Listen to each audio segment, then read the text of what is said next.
हे साईं राम, हे साईं राम। ओम साईं राम। स्वागत है आपका अध्याय 15 में। इस अध्याय में 3 दिलचस्प और चमत्कारी कहानियां बताई गई हैं। पहला, सादगी से भक्ति कैसे करें। दूसरा, बिना चीनी वाले चाय का संकल्प। और तीसरा, 2 छिपकलियों के मिलन की कहानी।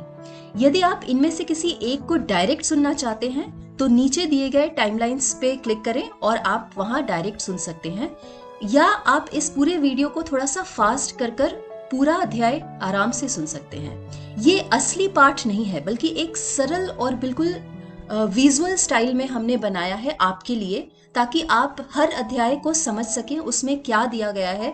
ये समरी फॉर्म में आपके सामने हम प्रस्तुत करना चाहते हैं। तो ये अध्याय सुनने के लिए कोई नियम नहीं है, ये बस आपकी जानकारी के लिए है। तो आप चाहें तो पूरा अध्याय सुन सकते हैं, या आप चाहें तो कुछ पार्ट्स इसके जाकर सुन सकते हैं। तो आइए अब चलते हैं, इस पूरे अध्याय का क्या समरी है ये समझते हैं। तो आइए सबसे पहले समझते हैं भक्ति में सादगी का क्या महत्व है। शिरडी में रामनवमी के दौरान कीर्तन हुआ करता था, जिसकी शुरुआत बाबा ने की थी। दास गणु जी बाबा के एक भक्त थे और वे एक संत भी थे। उनको ये कार्य दिया गया था कि वो कीर्तन करेंगे। जो कीर्तन करता था उन्हें हरिदास का नाम दिया जाता था, और हरिदास को एक खास तरह के कपड़े पहनकर कीर्तन करने की एक प्रथा थी। तो एक दिन दास गणु जी तैयार होकर बाबा के सामने आए। तो हरिदास का जो पहनावा था वो एक भव्य रूप हुआ करता, जिसमें एक सुंदर लबादा, फेटा, रंगीन धोती, ये सारी चीजें पहनकर जो भी व्यक्ति कीर्तन करता था वो हरिदास बनता था। तो इसी तरह दास गणु जी तैयार होकर बाबा के सामने आए और बाबा से अनुमति लेने के लिए कि वो कीर्तन के लिए जा रहे हैं। इस पर बाबा ने मुस्कुराकर कहा, इतने तैयार होकर क्यों आए हो दूल्हे राजा। इस बात से दास गणु जी चौंक गए। फिर बाबा ने उन्हें समझाया, भगवान की भक्ति में इतने दिखावे की जरूरत नहीं है, भक्ति तो मन से होती है, पहनावे से नहीं। यह सुनकर दास गणु जी तुरंत अपने कपड़े बदलकर सादे कपड़ों में तैयार होकर आ गए, और बाबा ने उनसे कहा कि जैसे नारद मुनि सिर्फ माला और मंजीरा लेकर भगवान का नाम जपते थे, वैसे ही करो। उस दिन से ये प्रथा बदल गई और हरिदास के कपड़े नारद जी के पहनावे की तरह हो गई। तो इससे सीख ये मिलती है कि भक्ति में दिल साफ हो, बस वही काफी है।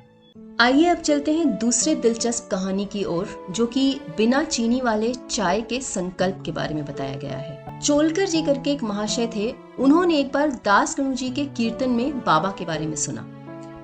जब उन्होंने बाबा के बारे में सुना तो वे इतने प्रभावित हुए कि उन्होंने मन ही मन में बाबा से एक सरकारी नौकरी के लिए रिक्वेस्ट किया, और उन्होंने ये मन ही मन में ठान लिया कि बाबा, अगर मुझे सरकारी नौकरी मिल जाएगी तो मैं शिरडी आऊंगा और प्रसाद चढ़ाऊंगा। बस बाबा का चमत्कार तो आप जानते ही हैं। उन्हें तुरंत सरकारी नौकरी लग गई, मगर वो आर्थिक रूप से कमजोर थे और उनके पास पैसे नहीं थे कि वो शिरडी जा सकें।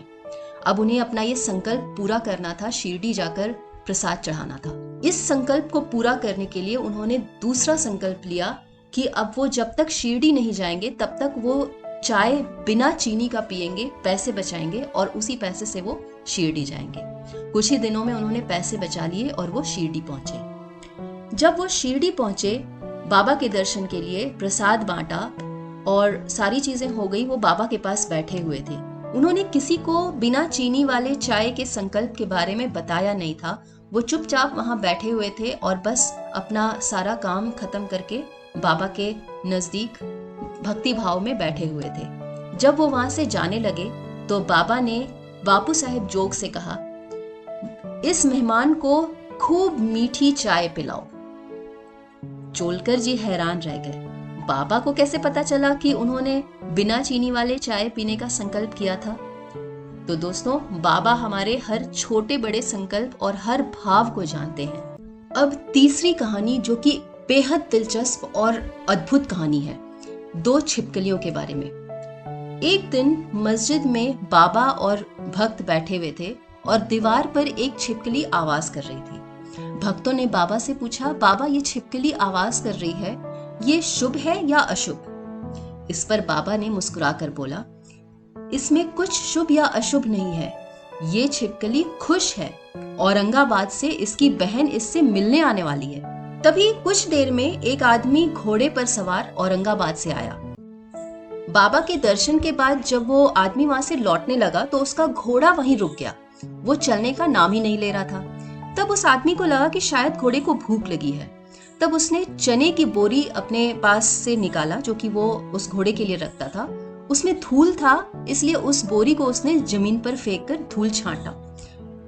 तभी उसमें से एक छिपकली निकली और सीधे मस्जिद पर जो छिपकली थी उस छिपकली के बगल में जाकर खड़ी हो गई और दोनों छिपकलियां नाचने लगीं और आवाज करने लगी। ये देखकर सारे भक्त हैरान हो गए और आप भी हैरान हो रहे होंगे कि बाबा ये भी जानते थे कि औरंगाबाद से छिपकली की बहन आने वाली है। बाबा को सब कुछ पहले से पता होता था। तो दोस्तों, था ना दिलचस्प अध्याय। इस अध्याय से हमें बहुत सीख मिलते हैं। पहला, सच्ची भक्ति दिल से होनी चाहिए, दिखावे से नहीं। दूसरा, बाबा हमारे हर वचन हर भाव जानते हैं। भले हमने जुबान से कुछ ना कहा हो, लेकिन बाबा जानते हैं हमारे मन में क्या है। और तीसरा, जहाँ श्रद्धा और सबूरी है वहाँ बाबा की कृपा जरूर होती है। और जानते हैं, बाबा के बारे में कहा जाता है कि उनकी बातें, उनकी कहानियां, उनके अध्याय, इन सब चीजों को सुनने समझने से बाबा की कृपा बनी रहती है। तो सारे अध्याय आप सुनिए, उनके बारे में जानिए और बाबा का आशीर्वाद लीजिए। अगर आपको ये वीडियो अच्छा लगा हो तो लाइक, शेयर और सब्सक्राइब करना ना भूलें।